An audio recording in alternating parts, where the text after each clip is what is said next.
यति नरसिंहानंद सरस्वती, इनके नाम से हर कोई वाकिफ़ है क्योंकि इन्होंने पिछले कुछ सालों में इतनी देश के अंदर नफरतें फैलाई हैं जिसकी कोई हद नहीं। अकेले सिर्फ यही एक इंसान था जिसने सबसे ज़्यादा नफरत फैलाने का काम किया है। उसके बाद जितने भी दल थे सबके सर उठते चले गए। इसने देश का माहौल सबसे ज़्यादा ख़राब किया है, लेकिन अब ये अपनी करनी पे पछता रहा है। ये कह रहा है कि इसको बड़ा दुख है कि जो इसने किया, जो गलतियाँ की उसके लिए माफ़ी मांग रहा है और अब कह रहा है कि मैं सार्वजनिक जीवन छोड़कर धार्मिक जीवन बिताना चाहता हूं और उसका फैसला करता हूं। और ऐसा इसलिए क्योंकि आपको याद होगा वसीम रिजवी को हिंदू धर्म अपनाने वाला यही यति नरसिंहानंद सरस्वती था। चलो हिंदू धर्म अपना लिया, लेकिन कम से कम प्यार और मोहब्बत के ऐसे पैगाम देने चाहिए थे जो देश का माहौल ना ख़राब करते, लेकिन इसने उनको भी साथ लेकर देश का माहौल ख़राब किया। और जब जेल में बंद होंगे जितेंद्र नारायण त्यागी तो उनका साथ भी इसने छोड़ दिया था और कह रहा है कि हमने बहुत कोशिश की। लेकिन जितेंद्र नारायण त्यागी की जो नाराज़गी है वो नरसिंहानंद सरस्वती को लेकर साफ साफ नजर आई है। देखें इस वीडियो में कि कैसे नरसिंहानंद सरस्वती से बगैर मिले जितेंद्र नारायण त्यागी उर्फ वसीम रिजवी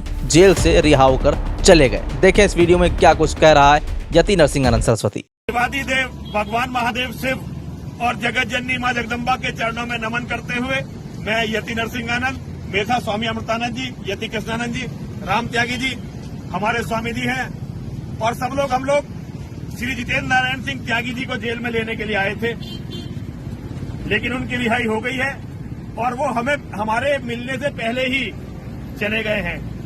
हम उनका हमारा यहीं तक का साथ था। जैसा भी सुखद या दुखद उनका अनुभव रहा, इसके लिए मैं पूर्णतः दोषी हूं।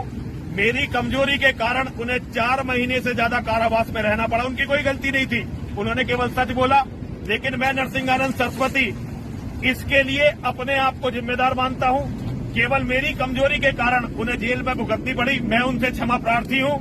मैं हिंदू समाज से कहना चाहता हूं, मैंने अपना जीवन जितना भी था इस्लाम के जिहाद से लड़ने में लगाया, लेकिन अब बचा हुआ जीवन मैं केवल और केवल मां और महादेव के यज्ञ में और योगेश्वर की गीता के प्रचार में लगाना चाहता हूं। मेरे से जो भी अभी तक गलती हुई है उनके लिए क्षमा प्रार्थी हूं। आज के बाद मैं किसी भी सार्वजनिक जीवन में नहीं हूं। हर हर महादेव, हर हर महादेव, हर हर महादेव। मेरे जीवन का एक नया अध्याय, केवल एक धार्मिक व्यक्ति, मेरे जीवन का नया अध्याय शुरू होता है और मैं अपनी पुराने जीवन की सभी गलतियों के लिए क्षमा प्रार्थी हूं। हर हर महादेव, हर हर महादेव, हर हर। तो देखा आपने कि किस कदर की नाराजगी है यति नरसिंहानंद सरस्वती को लेकर जितेंद्र नारायण त्यागी के अंदर कि उन्होंने यति नरसिंहानंद सरस्वती से मिलना तक जरूरी नहीं समझा कि जब पूरे अपने साथी समर्थकों के साथ वो जितेंद्र नारायण त्यागी को लेने के लिए पहुंचे थे, मगर जितेंद्र नारायण त्यागी ने उनसे मिलना ज़रूरी नहीं समझा। बस इसी के बाद उसने वहाँ पर फैसला किया कि उससे जो भी गलतियाँ हुई हैं, जो भी इस्लाम के खिलाफ उसने जहर उगला है, उन सब के लिए वो माफ़ी मांगता है और अब अपना सार्वजनिक जीवन छोड़कर वो धार्मिक जीवन बिताना चाहता है शिव जी के पूरे चरणों में। फिलहाल ऐसा लग रहा है कि शायद इसको कहीं ना कहीं अपनी गलती का एहसास हुआ है या फिर यह डर गया है कि कहीं इसका भी हाल जितेंद्र नारायण त्यागी जैसा ना हो, इसको भी कहीं इसका फन जो नफरती फन है वो कुचल ना दिया जाए। फिलहाल आपका क्या कहना है इस पूरी खबर पर हमें कमेंट करके ज़रूर बताइए।